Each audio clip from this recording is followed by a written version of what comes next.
and I was making homemade lumpia wraps, which it's a lot of work, but Axiom, when you get in, or if you watch the playback of it, the pasta press was a good idea. I'm glad I got it. It took a lot of elbow grease type work out of rolling them out, but I do need to figure out a method to get it a bit flatter. I watched a few good guides on YouTube, so I'm excited about that. But let's get this party started. Welcome to the Bonnet Chronicles. If you don't know me by now, I am your host, Tanisa, aka Kalari GXC, aka Kalari the Gen X Cynic Witch on Twitter. This is just me for mostly an hour talking about political, social, and all kinds of issues. Hey, Axiom. As I was saying earlier, the pasta press came. It really did help get the dough where I needed it to be. The kid ate and cleaned his plate, so obviously I did a decent job with the lumpia wrappers. Of course, it would be a lot easier to buy them from the store, but the ones I bought got molded, and that was it for me. I'll just make my own. We're going to get this party started, though. I don't want to bore you all with just talking about culinary stuff when there's a lot to talk about tonight. Let me adjust the studio sound, and because I don't know, I did a pre-recording earlier and I didn't get an echo, so I don't know what that is. Hopefully that helped. Let's see. All right. Tonight's cast is Hope and Spider Haters, and I want to first off start off with joy because nothing pisses a hater off more than us being happy. And for a lot of us, it's a happy time. And why is it a happy time? Because we have a new president and a vice president who wants to work and get the job done. And it has been really amazing these last few days, not waking up worrying what's going to be in the news, what's going to happen next. As you see, I'm on my Twitter page. I'm trying to find the video I had made earlier, right after, the day after the election, actually, and just to show you how I woke up that next day versus how I used to wake up when we had incompetence in power. And one of the things that I've told myself, and I promised myself, as you can see, here's my smiling face. I can actually say good morning. Natural light. It is so bright and sunny today, and honestly, I know about the riots in Portland with the far left fakers and the MagaFuckers, and I know that the media is already starting the, hey, we're going to hold accountability again because 4 years of not doing it didn't mean crap to them, but, you know, they're not going to steal our joy. We pushed, we voted, we got that motherfucker out. Those MagaFuckers tried to coup and failed. We're going to have accountability, we're going to have stability, and we earned the right to enjoy a sunshine morning. If you have it. If you don't, I'm sorry, but I'm going to enjoy this because it's been great for a bit. 4 years, actually. And I'm not going to let anybody take this joy I'm feeling. I woke up smiling for the first time in 4 years because I'm not worried about the personal life of the president. I'm not worried about his wife acting out. I'm overjoyed that we have a female vice president. That glass ceiling that Hillary put chinks in actually got shattered. And we're on a path to seeing presidents that don't just reflect gender, but reflect all Americans. I can honestly say I see a future where we have a president that wants to lead us no matter what they look like, how they supposedly worship, who they love. we have a future of true progress, and we can't let the cosplay left or the angry right steal this joy and all the possibilities that come from the fact that when we want something to change, all we have to do is push for it. So, And I basically just told everybody good morning after that. And honestly, I feel that still in my bones that even though they tried, and believe me, they tried, on the right, they staged a treasonous coup. They attacked our capital. They are still, Mitch McConnell, like Silent just said, trying to bend reality, trying to still play there was irregularities. No, there wasn't. He knows he does no longer have the majority. That is now Chuck Schumer's role. He is trying his best to hold on to power through his turtly moldy fingers, and we're not going to have it. You have a lot of GOP still trying to go, well, we can't have unity if you hold us accountable for our bigoted acts. And then a whole bunch others who, like Rand Paul, who, if you're going to come into my mentions to defend Rand Paul because of supposedly him coming up with a Breonna Taylor act when he is one of the main people who stopped the anti-lynching bill, something that still affects millions of Americans, do you not realize that there are many of us trying not to be the next hashtag, whether we're black people, whether we're transgender women, especially black transgender women? There was a law that was sitting in the legislative off calls to help make sure that lynching is a federal crime. And Rand Paul, with his stupid ass, I'm so glad his neighbor beat him up, is a roadblock in it. But I had these far left idiots and MagaFuckers, but not too many of them because I blocked those on site, jumping in my mentions trying to tell me that Rand Paul is more progressive than Joe Biden. And that is why I'm fired up tonight. But I wanted to start on a happy note because no matter how much these haters try, we got a new president.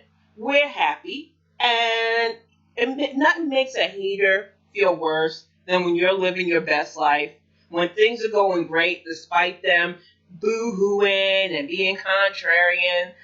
We're gonna be on a two-pronged assault.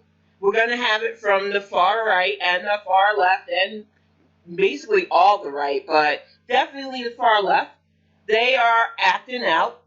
Some of them are trying to reinvent history about who got Joe Biden to win when there's plenty of receipts of them saying they weren't even going to vote. They didn't even vote for their malware messiah, and I've got a rant about him coming up. And a lot of them seem to think that they can just bully their way through politics now that we got a nice president in office. But there's something people need to understand about Joe Biden. Yeah, he is a civil guy. He understands what it means to be a civil servant. He wants to get the job done, but he's not a pushover. The boy's from Scranton, okay? And I don't say boy calling him a young man. I'm talking about he grew up as a kid in Scranton, PA. He is not going to be pushed over by AOC or any of your far left favorites. They can bleat and whine all they want. He's not going to have Old Man River, who showed up looking like a bum to the inauguration, and everybody was making it about him any of the sway. The favorites that you thought should be president, the ones who worked along with the Biden administration, will probably continue to work along with them. The rest of them need to figure out their careers. We are not going to be playing these games for 4 years, and I am not going to indulge in the 2024 talk because we're in 2021. We have a global pandemic. We had an administration that did nothing for us. We have an economic crisis that has to be averted. We have a humanitarian issue that has to be taken care of. There are still families that are separated. There are still kids that need to be placed back with their families. And those families need to have some form of reparation for the pain and suffering that the Trump administration put them through for those 4 years of torment and torture and keeping them like prisoners of war. We cannot sleep on that. And that was one of the first things I tweeted out after the inauguration, that has to be a top priority. And the Biden administration has not let me down. They've already started a task force. They are on it. They are also on the COVID response, because we went from having nothing to him putting out an arbitrary, not even an arbitrary number, he just threw out that he hopes to get 100 million people vaccinated. So journalists who want to play the game that all of a sudden they care about accountability, they want to do gotcha questions and act like it's not enough. The media can go fuck itself. You let Trump run ragged for 4 years. Bob Woodward, who everybody praised for taking down Nixon, sat for months knowing how deadly the coronavirus was to sell a book. I no longer trust the media at all. There are a few noted journalists who I knew from the get were down in the trenches that I still follow, that I still respect. But the media in whole, in general, y'all gonna have to earn that back. And I'm not gonna make it easy for you, because you're complicit. And all of a sudden now you want to hold this new administration to standards that you didn't have for 4 years. And you play into the role of like the knuckleheads in Portland. And let me see if I can pull this up. I've been using the root a lot lately for a lot of the stuff, because they pretty much, outside a few of their people, get what I am putting down. There are a few of them that I don't mess with because they're just annoying. And I don't fuck with Bernie people. I don't care if they look like me or look like you. They get on my nerves. And believe me, I have a rant about that. Portland. Let's type that in and show you what these fools did in Portland if it comes up. They couldn't. Probably because I spelled it wrong. I am so smart, y'all. Okay. It should come up. 8 people arrested in Portland. Yeah. These idiots. And these are the same type of people that have BLM in their Twitter profiles, that swear Black Lives Matter as long as they get their free college and free health care. They decided that Biden winning was somehow worse than the fascism that we had, and decided to attack the DNC in Portland. And I really hope they have the mugshots of these idiots, because these are the same types that took our peaceful protests, asking for our lives to matter, asking for us to not be legally lynched in our homes, in our neighborhoods, just living and existing while black, and they started fires, they caused riots, and everybody wanted to say, oh, look at those black people doing that. And now they keep trying to compare our protests to say stop killing us to these idiots who just could not accept that their candidate didn't win and decide to act treasonous. So I am irate, and I really want to go on the tangent about supposed allies, because yeah, today of all days, there were a lot of people pulling that nonsense. And yeah, the root failed me. They don't have these idiots' pictures up. I could pull them up on Twitter though, because I want people to understand what these self-entitled dummies look like, and understand that they are no reflection of the left. That's why we call them the far left. These idiots, what are they mad for? That's what I want to know. Because they don't have Medicare for all, which I've said it several times in several videos. Not feasible. Just not. And the person who originally came up with it, who Bernie stole it from, said that financial-wise it wouldn't work out. As somebody who's been on Medicare because of my disability, it doesn't work. I got on disability for mental health issues. Guess what's not covered by Medicare? Guess who has to pay out of pocket for medication and other things? Guess who is already on the lowest rung of fucking society because I'm a black woman with mental health issues? So when people say to me, well, we need Medicare for all. I say, do you know how bad Medicare is? You've never been on it. So stop using that slogan until you figure out what you're pushing for. But so many of them, you can't talk to them. They sit there with freaking roses in their profiles and talking about BLM and Black Lives Matter. And I went off on a tangent because I am so sick of people using my real struggles as a stepping stone for what they want. That is why I went on a tangent about people talking about Senator Sanders. I am sick of it. I hope he doesn't run again. People are not posting the pictures of these group stupid people. I think there's video, but yeah, honestly, I'm sure that if you're watching this, you've seen it being shared. The unwashed idiots that all look like emo band glam rockers. It's just ridiculous, though. It's like, what are you protesting? You're protesting the fact that we got adults in the room now. You're protesting that Bernie didn't win. And like I said, I went off earlier on Twitter about that because there's this weird notion that somehow the DNC somehow made it where Bernie couldn't win. DNC didn't keep these people who had enough time to troll me and other women of color and other Democrats who weren't into your candidate, but you didn't have enough time to get your ass to the polls. Black people motivated. We organized. We got people to the polls, or we got people their mail-in ballots. I got people to register to vote and do the absentee ballots that I knew wasn't even going to vote for Biden, because voting matters that much to me. Making sure everybody gets their voice matters that much to me. I knew they weren't going to vote for Biden, but I knew that it was more important for them to cast their ballot, so I stayed on these people. And that is why we got results. Now, y'all talk a good game. You can dox the heck out of people. You love tormenting people like that. That's why I don't do that anonymous stuff. I keep my name out there because I ain't afraid of you little assholes.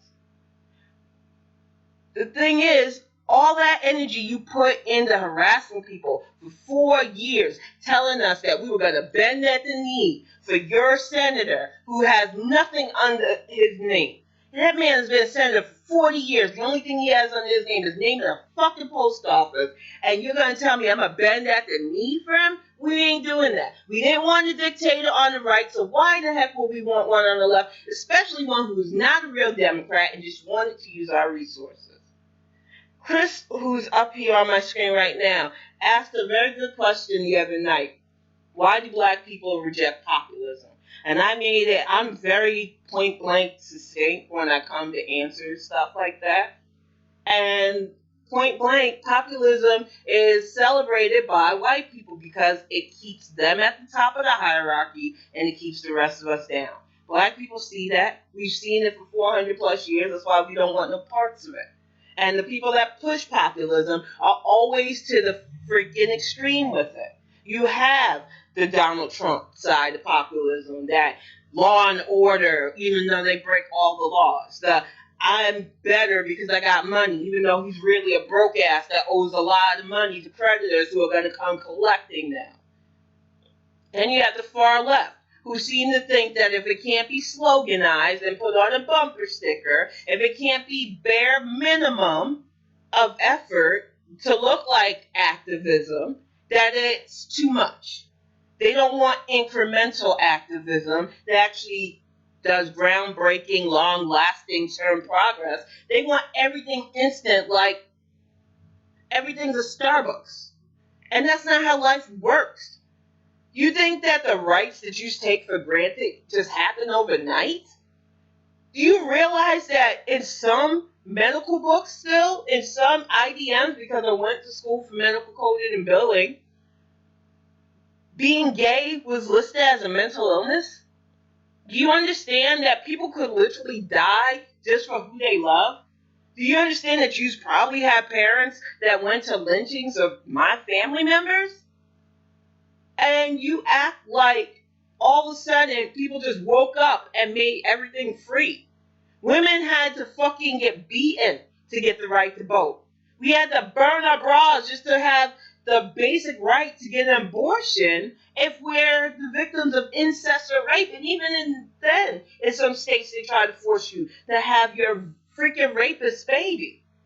We are not where we should be humanity wise. And instead of working with us and actually getting incremental steps towards progress, these so called allies who love to say Black Lives Matter as long as it's in a hashtag, but ignore the fact that we're still being systematically killed, if not by racist cops, but racist people who think they can chase us down in their vans and shoot us while we're jogging, by racist medical staff who don't treat us when there's a fucking global pandemic.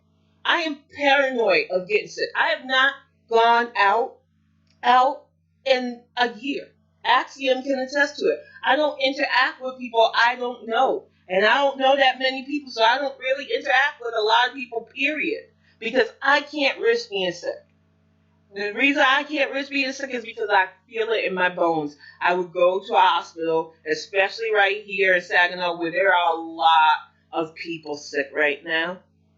A lot of people dying. And I would be one of those people. And like I said, I've lost family to this shit. They are laying in a mass grave in New York. I am not about to add to that toll. We have lost 400,000 of us. 400,000. The virus didn't even originate here. And if we had competent leadership, yeah, we might have lost some, but you could not tell me we would have lost this many. Because this was the direct response of populism. That is why most black people don't have time for populism. Because even at the worst times, we are the lowest on the totem pole when it comes to that. And before my friends who are indigenous get upset, because I know there are quite a few of yous who do that, it's just saying, calm it down. That's been a lot of shit that's been going on too. I'm kind of glad that there's a lot of us feeling more joy. Maybe we'll be at each other's throats a little bit less. I understand that there's still a lot of people who use a lot of ableism and a lot of symbolic things that piss you off. But I see a certain friend of mine who tends to go off a little bit too much to the point where people can't even fucking mention sage without you losing your shit. And I'm asking you as a friend to calm it down. I understand your rage. Everybody who's marginalized has felt angry these last 4 years. But when I see somebody I care about constantly picking fights with mutuals over petty little shit, just because she thinks she can, because she's a woman of color, it drives me nuts. And I had to get that out of my system. I know that by saying it, some of y'all will automatically know who I'm talking about. She will probably know who I'm talking about. And she might try and come at me for it, but I doubt it. Because like I said, I'm not rat too tight. And I don't care if I lose somebody that is meant to be. But I will say that these last 4 years were tough enough with the MagaFuckers and the Bernie Brats without all of y'all infighting. So I'm hoping that some of that will chill now that we have adults in the room, because I hate being in the middle of stuff, and I kept myself out of a lot of beefs, but I seen things. And I seen the petty jabs at each other over opinions. You know, we're allowed to have opinions. I might not agree with everybody's opinions. And if it's really fucking dumb, I block the person. But I'm not going to chase somebody down for their opinion differing from mine. It's not worth it. Several people today had a bunch of asinine opinions about what the Senate can do automatically about impeachment, about what Schumer should do, even though he just got the job 24 freaking hours ago. Everybody's an armchair politician of late. And it's been like this since the 2016 election. It's gotten worse. Everybody has expert level advice on how to run the government when these people have been doing these jobs for years. And they navigated a literal tyrant. But okay, you know more than that. If I spent every day chasing down every single tweet that got on my nerves because it was really dumb, I get nothing else done. It's not worth it. I get enough having to, as a full-time job, just having to block idiots who say stuff like, black women are the most racist people in America. And yes, they do join my mention saying stupid shit like that. They say it in response to me saying that there are way too many bigots more upset with being called bigots than the bigotry that they use to hurt people. And I don't say that lightly. But after Biden's speech, we had a whole ton of people, including Rand Paul, including Newt Gingrich, which, why is he still alive? I hate that guy. All these people talking about how Joe Biden called them racist. And it's like, I watched that speech. I know a lot of yous watched that speech. I didn't hear Joe Biden once call somebody by their name a racist. He said we need to finally tackle the issue of racism, which is very important. And one of the first speeches, yeah, I thought so too, Silent. I did. I honestly was shocked when they did an interview with him, and he looks like death warmed over. But he crawled out of wherever he was hiding to lament the fact that Joe Biden is being divisive by calling out racism. And it's like, does he not realize exactly, dear Mumra? Does he not realize he's calling himself racist? Because ain't nobody named names. It was like that Tulsi thing again.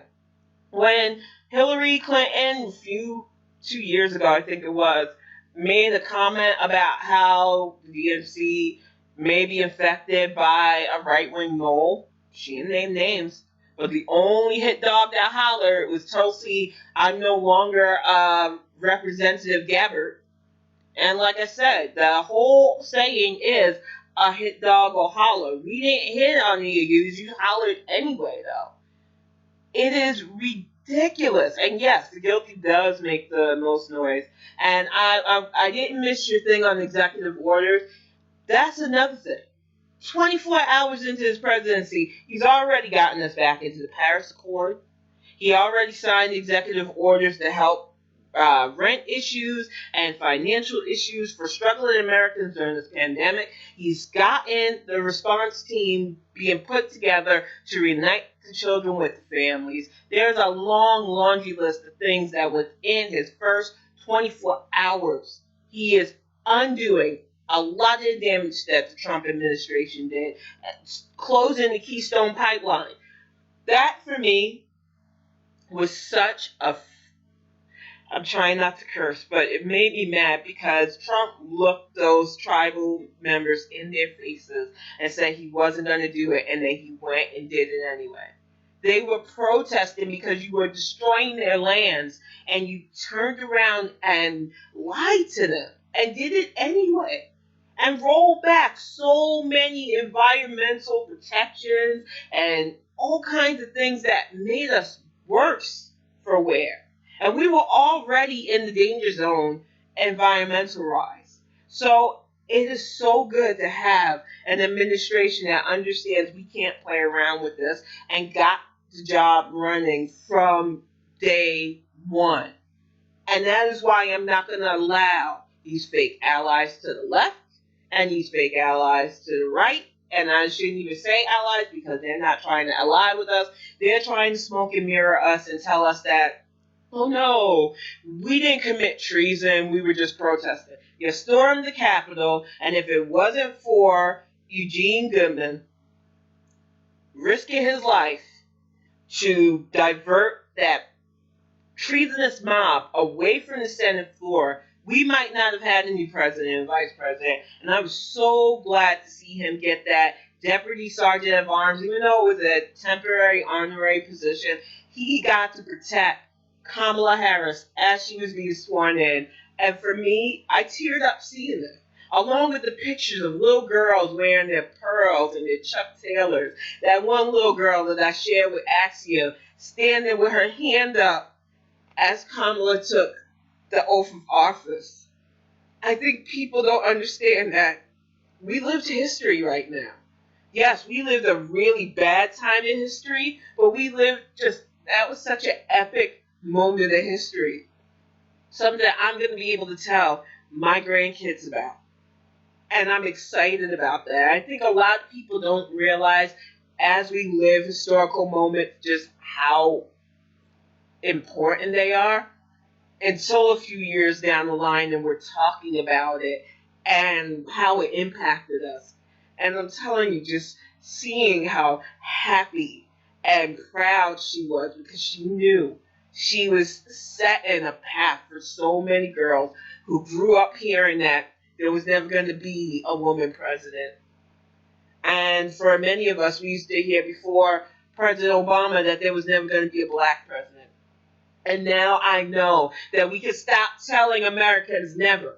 We can stop telling disabled Americans that there'll never be a paraplegic or president with mental health issues that get it together. We can tell LGBT candidates that yes, you can run and become president. We can tell Asian, Southeast Asian, Hispanic, indigenous people who want to run for president to run because that whole it always got to be a certain kind of person.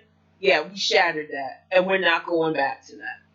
And after Trump, we are not allowed to go back to that, despite what some people who want to do progress their way, the wrong way, try to do. And despite everything, I feel like the future is bright. I feel like we could go so much further than we did these last 4 years if we work together. And if we understand that not everything we want is going to happen, especially in 4 years of repairing structural damage to our democracy.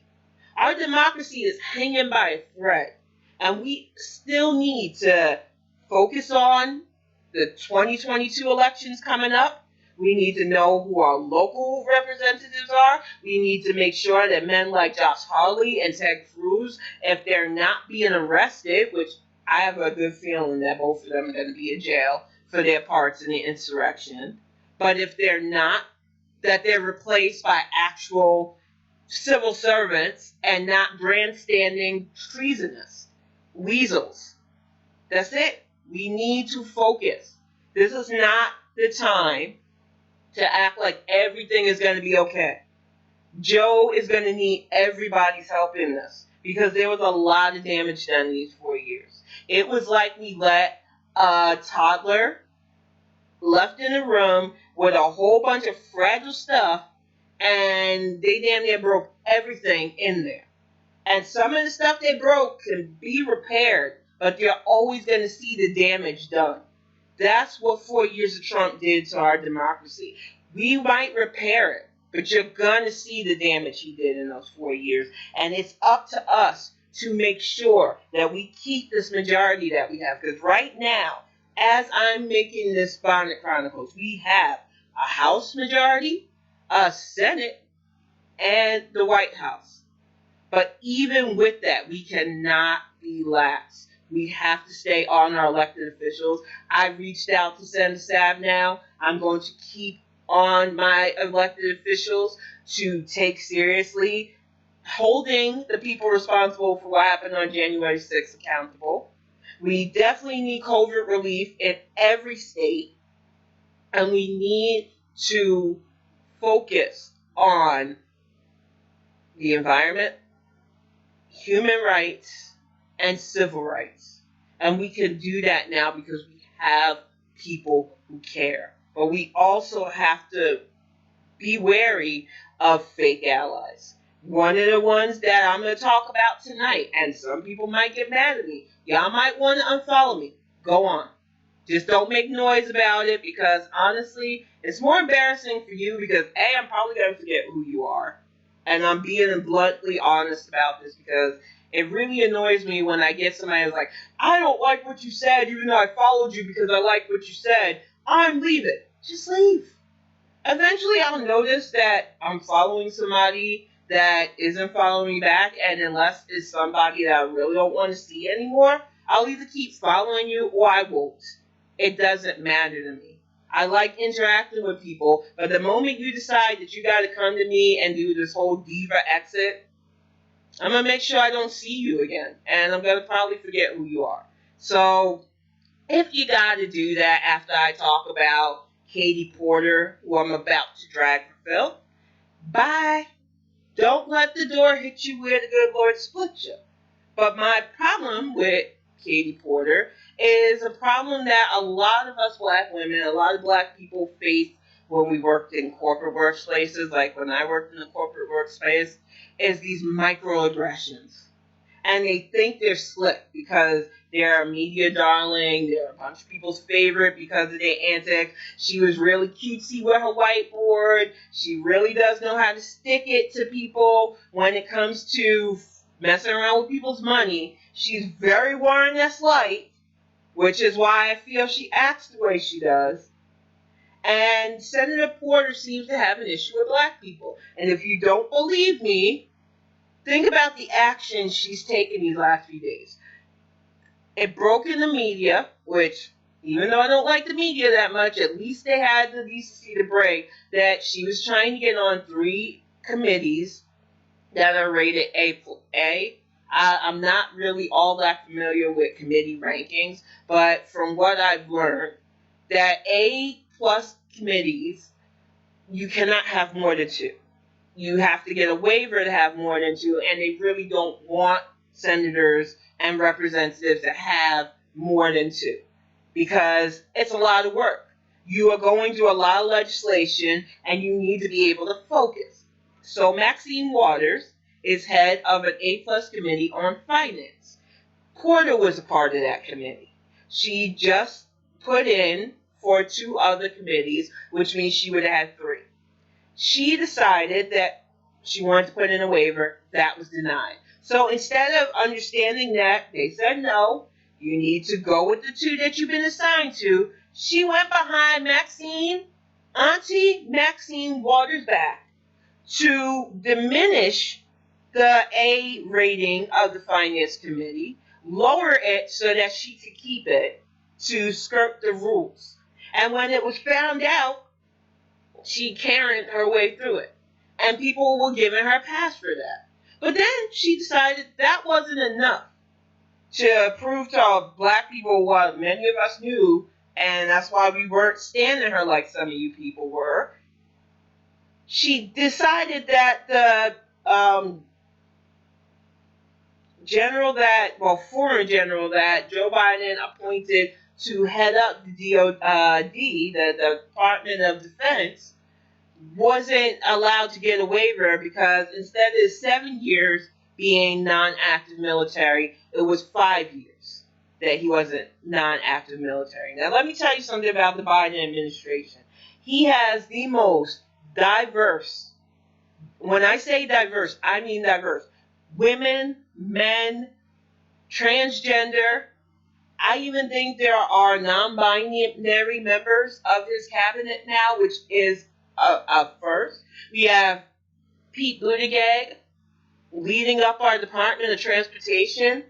We are a diverse administration, and his Department of Defense is a retired black general, and Miss Porter thought it would be funny, or I guess she thought she was being pedantic, to block his confirmation, vote against, try to block his confirmation, because she didn't think he deserved a waiver.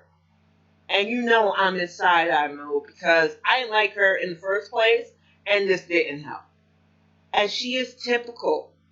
And what I say about a lot of white people, and I meant this morning, some of you will champion us. You will say vote like black women. You will put BLM in your bios. You will say that you are down for the cause. You will call yourself woke, which please stop doing that because it's annoying. But the moment a black person disagrees with you, the moment we say something that contradicts something you believe wholeheartedly, you turn on us. And that is why, for the most part, a lot of us do not trust you. We will roll with you for as long as we can, but we're always waiting for that one topic or that one conversation that has you turn on us. I get it so much, I am completely numb to it. I've lost so many people that They loved me one minute, but I didn't stand who they wanted me to stand. I remember one of the first was Michael Avenatti. I knew something about that man put me off. He just rubbed me the wrong way. There was something wrong with him. People cussed me up and down over that man. I'm to find out he was a crook. Liz Warren. Now, I'm not as hard on Mima as some people were. I didn't like her. I'm going to copy my way to the president's strategy. I was not okay with her going into a barbershop and treating us like George Attenborough. You know, black people are not animals. You do not need to come into our spaces and act like it's a nature documentary. And that's the vibe she gave me. And a lot of white women who still have vote like black women in their Twitter bios felt a certain way about me. And a lot of them loudly left. Pete Buttigieg fans. I had a lot of angry white gay men loudly tell me that they were unfollowing me. And you know what? I'm not going to act like I am just this perfect ally. I tell people all the time, the reason I speak up so loudly for my LGBT brethren is because as a marginalized person, even though I'm marginalized as a black woman, I still get more respect for who I love than they do. I know I'm not perfect in it though. I know 20 years ago I definitely wouldn't have been perfect in it, and I admit that I stumbled in my path to it. But some of y'all seem to think that I was supposed to stand Pete when he had no experience.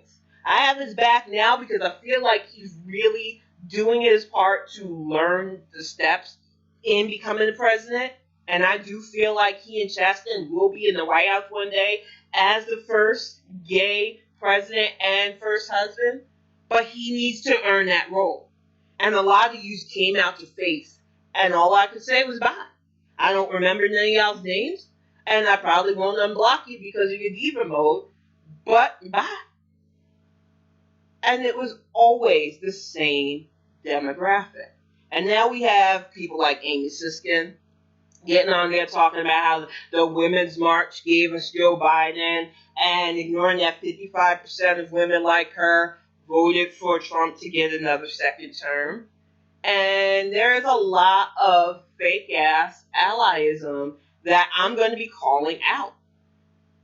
And I love you 1 minute, but you know what's behind you. It's so crazy. Seriously though, and let me check. Silent. You said there was a black lady representative that she. I'm not shocked that Katie tried to get somebody thrown off the committee. She reminds me.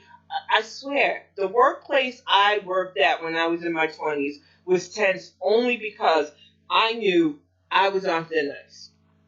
It wasn't my attitude because I would come in, I would do my work. But anytime I impressed somebody higher up, I had to deal with the attitude of the white women on the job and microaggressions, stoning me out of things, crying if it seemed like I was being aggressive towards them. And aggressive towards them is like, okay, I'm going to handle this on my own since obviously you don't want to clue me in on it.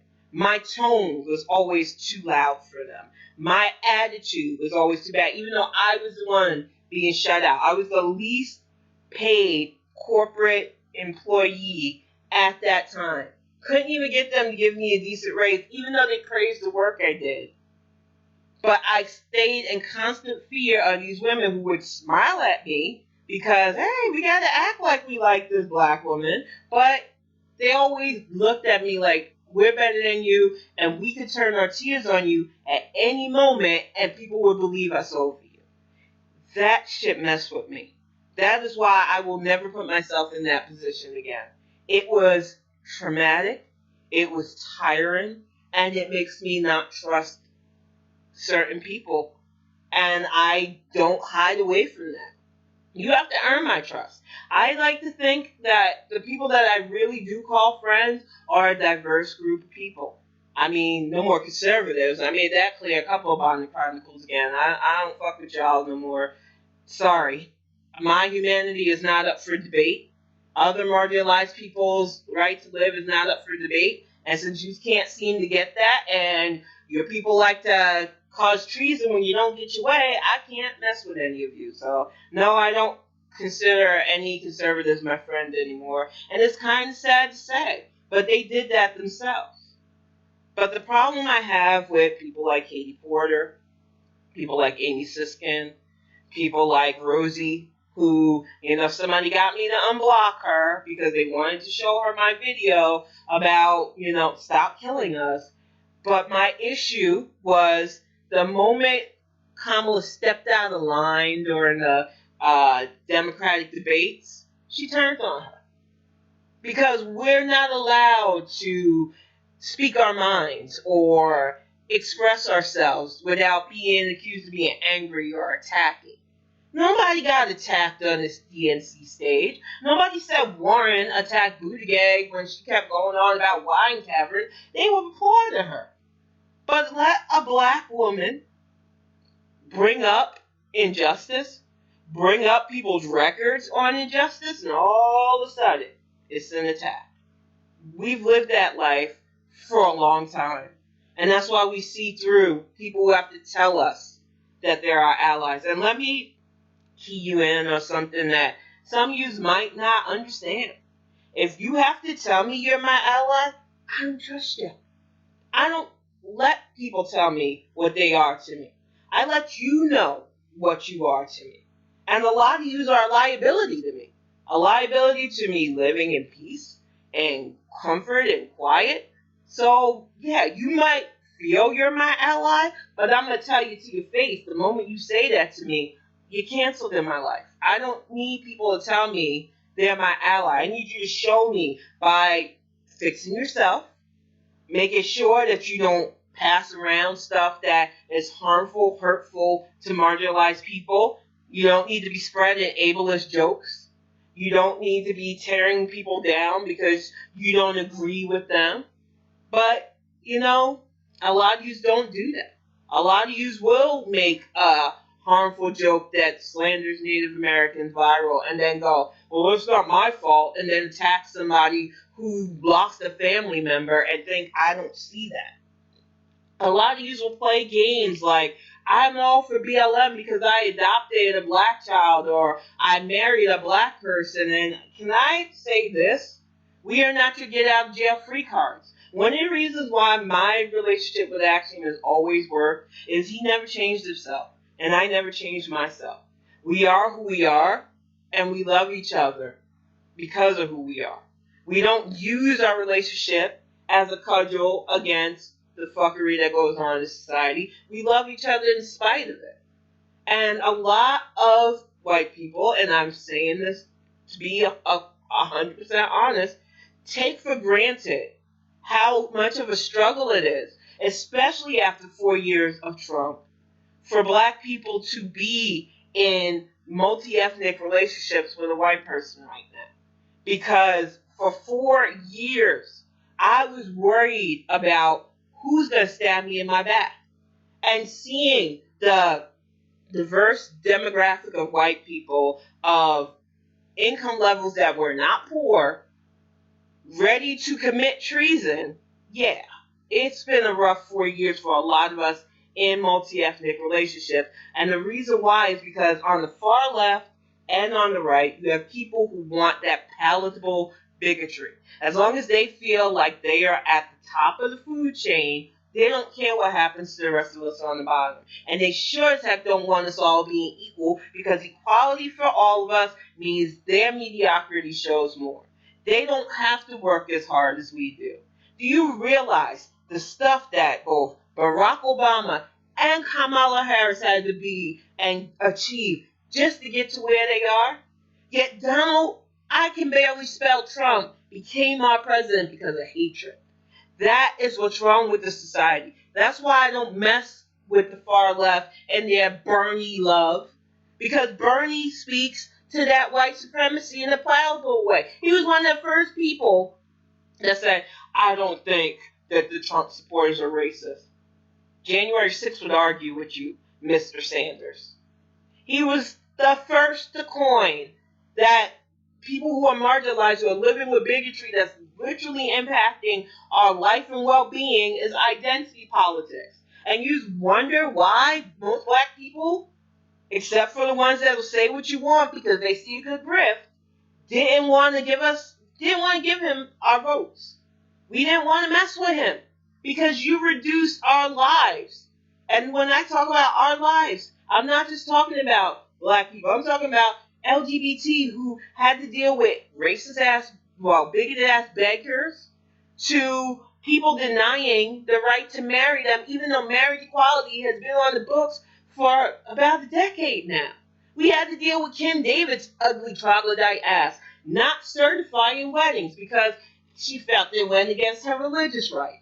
We have an issue going on here in Michigan, which I can now focus on, where there is a church group trying to stop gay couples from adopting. It is a mess the way bigotry disguises itself as faith and uses that palatable way of trying to get you to shun your fellow human beings because they don't do things the way you think are morally right. It's not okay. And that's why I don't allow people to tell me that they're my allies. Because if you're an ally, I will let you know. I never call myself somebody's ally. But plenty of people have called me theirs. And why? Because they know I will have their back. I will speak up for them, but I know when to shut up. I know when it's not my turn to talk. Racism is their God for real. They are. The horseshoe theory is so true. They both are self-centered. It always has to be about them. White people's grievances seems to be the only thing they care about, and everybody else will just get some sort of trickle down. According to Bernie, if everybody has money, racism will go away. Now, tell that to the brothers who have millions of dollars, whether they are doctors, lawyers, entertainment stars. All of them have horror stories of being misidentified by the police, of being called the N-word and worse, of having their lives threatened for having black skin. So you can miss me with the whole, money will end racism. If you believe that, I got a bridge in Brooklyn to sell you because you're pigeons. And from the way some of the grifters that you like to trot out, not because they're black, but because they're black and agree with you, seem to get coin, because I think that's like one of the only reasons why you got people like Bree Bree still flapping her yap. And I hate even bringing her up. One of the things I try to tell people who follow me, the best way to stop people like Clyon and Sorota and Brannigan and Joy, Brianna Gray Joy, is to not feed into their attention. They already got their echo chamber. And if you don't keep showing her nonsense, she'll die off. She thrives on the hate attention. She loves it when you screen cap her because it goes past people like me who blocked her, still seeing her nonsense. And every day I'm seeing her stuff. I knew she was going to act like a fool after the inauguration. She didn't get her way. She wanted 4 more years of Trump because she knew that it would cause a revolution, even though that's not how any of that works. So when you give her that attention, when you retweeting Maddie Iglesias, when you retweet Clyon, when you give all these people who all they're doing is being paid contrarian trolls that bit of attention, you amplify them. You show them that they have a platform, and you show them that can get to you. But if you acted like they didn't exist, they would either have to change their way or tune or rely on their boring ass echo chamber. A lot of them are bots to feed that ego of theirs. I'm telling you, one of the things I learned in this almost 44 years on this earth is that the only way to deal with a narcissist, and this comes from my personal life, is to cut them out, to not give them that power over you. And it's not easy. It was very painful doing it. And it's been almost a year. It'll be a year in May since I last fully talked to the person I'm referring to. I don't count the text message she sent in June during my birthday. But trust me, she learned the hard way that I'm not going to keep people in my life that cause me that kind of stress. And some of you just feed that monster. You feed people like that, literally. They make their money off of the attention you give them. That's why they say these over the top, insane things. That's why they bring up, oh, was there any Indian American representation? Yeah, our VP being sworn in, and Biden's cabinet has the most Southeast Asian appointees yet. So maybe lay off amplifying these idiots because that's all they want. They want your anger. And we need to focus our attention on the things that we can change. You can't get through to these people. They already have it set in their ways that the world needs to work the way they want it. They won't compromise, and that somehow, if they keep stomping their feet, kicking their heels, and calling themselves Democrats but not really doing anything democratic, that somehow we'll just turn into their hashtag revolution type Democratic Party. And you know what? We've shown them what real organization mobilization does. So we need to just keep focused on that and let them bleed, let them cry in their own corners. They are not dangerous. You know why? Because they do more talking than doing. And the few times we've gotten them elected, like Talib, who's probably going to lose her job soon, and AOC, who is going to talk her way out of that cushy position in New York if she keeps it up, they don't make a dent. They don't make a ripple in what's going on policy-wise. So, honestly, it's like when you have a toddler who's just tantruming and angry. Yeah, it's frustrating. You get tired. You want them to just stop and focus on behaving. But in the end, if you just let them do it where you can't see it and not feed into the attention, they tire themselves out. They realize it's not working. And like AOC, she realizes that she has to strategize now because nobody really has her back. She's a constant punching bag of conservatives now who wants to deem our party socialist because of her. And she burnt so many bridges on our side of the pond with her nonsense that not too many people have her back. And it's the same for many of her squad members, including Representative Omar and Rashida Tlaib. They came in acting like their stuff don't stink, and now they're going to feel that. Because just don't think because there's a Democratic majority now that people are just going to get away with acting like fools. We have actual adults running things, and Nancy Pelosi is not going to put up with their nonsense, not going to put up with their antics. And we're not going to have grandstanding over actual work getting done. They might try to take credit for things. They've been doing that for 4 years. They might put out little memos again, acting like those are real policies, while people like Lauren Underwood and Lucy McBath and, oh my gosh, she's one of my favorite. Why am I blanking on her name? Oh, you gotta kill me. The newly elected, well, she's not newly elected, but homegirl from South Dakota. If you know it, say it in the chat. I'm blanking on her name. I don't know why. I'm a bit tired from cooking. But yeah, I'm telling you, we have superstars in our Senate and House, and they're going to get the work done despite the Diva Squad. So it's like I said, a lot of people seem to think that, they can fake their way through these next 4 years, all the while attacking and shanking us. And I'm going to get Homegirl's name while I'm thinking about it, because I don't want to end it not giving props to such an amazing representative. But before I wrap it up, definitely. Oh my goodness. Whew. And I am about to wrap it up, yo, because I've been jibber jabbering, And even though I made dinner, everything ran so late. I only had a bite of it. So let's see. South Dakota representative.